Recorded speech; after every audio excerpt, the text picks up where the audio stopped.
ప్రభువైన యేసుక్రీస్తు నామంలో మీ అందరికీ ప్రైజ్ ద లార్డ్. ఈరోజు బైబిల్ గ్రంథం నుంచి సామెతలు 7వ అధ్యాయము 24 నుంచి 27 వచనాలు చదువుకుందాము.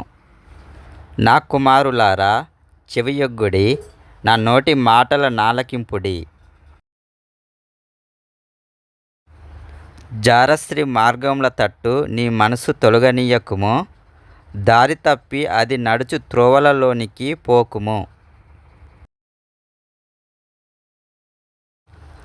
అది గాయపరిచి పడద్రోసిన వారు అనేకులు, అది చంపిన వారు లెక్కలేనంత మంది.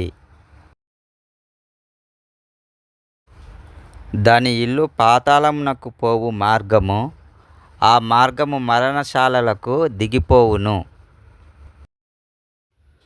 ప్రభువైన యేసుక్రీస్తు ప్రేమ మన అందరి ఎడల ఉండునుగాక.